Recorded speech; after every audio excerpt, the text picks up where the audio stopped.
During this time of year, there seems to be an increased interest in the supernatural, especially the darker side of things. And it seems like our culture is becoming more and more interested in the supernatural, just in general. And odds are you watching this video right now would affirm that there are, in some sense, dark forces at work in the world. You would probably affirm the reality of the demonic. And in some ways, it seems undeniable that these things exist. But have you ever wondered what the Bible has to say about these things? And have you ever wondered what Jesus' relationship to the supernatural world is? The first passage we're going to look at is Matthew chapter 8.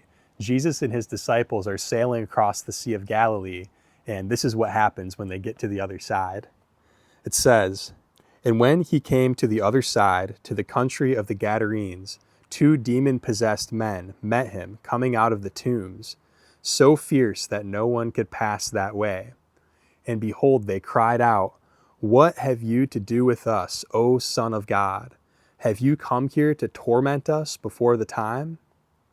And so just from that verse right there, we can learn at least 3 things. So first of all, the demons speaking through the men know who Jesus is. And this is an eerie thought.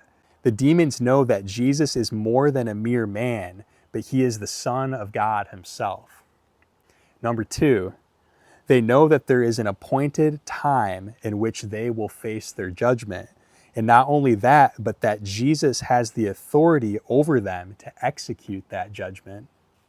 And number 3, related to that second point, they see Jesus as being here before the time. They are confused as to why he is here early. What is Jesus here to do? They don't know, but at the very least, we can say that they are terrified. In order to make sense of this, we need to understand the biblical teaching that the whole world, everyone who is in rebellion to God, lies under the power and the dominion of the supernatural forces of darkness. Ephesians 2 declares that all who are dead in their sins follow after the prince of the power of the air, and that he is in control of all of his subjects. Simply put, where sin rules, the powers of darkness have dominion. So, what was Jesus here to do? This is Colossians chapter 2, the Apostle Paul writing to a group of believers who have given their allegiance to Jesus Christ.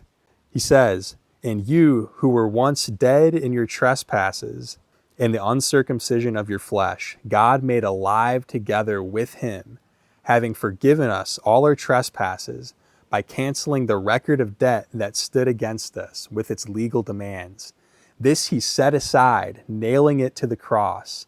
He disarmed the rulers and authorities and put them to open shame by triumphing over them in him."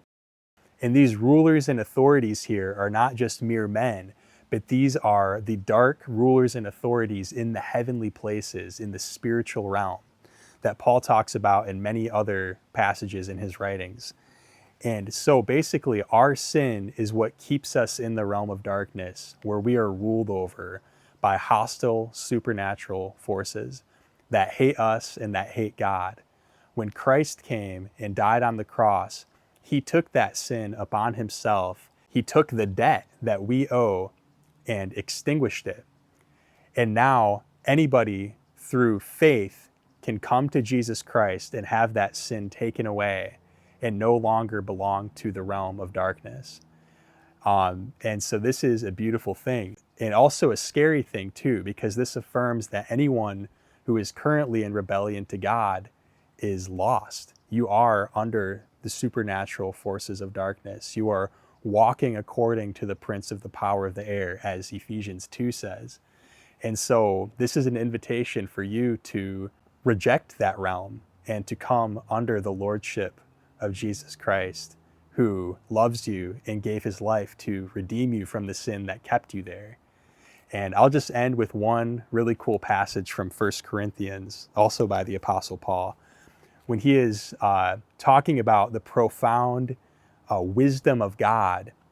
He references it here, and he says that none of the rulers of this age, so again, those heavenly evil rulers, he says, none of the rulers of this age understood this, for if they had, they would not have crucified the Lord of glory. And that is referring to Jesus Christ. They did not understand the wisdom of the cross. And so when Jesus was crucified, they thought that they were getting rid of him and doing away with him. But actually, they were being used by God to accomplish our salvation.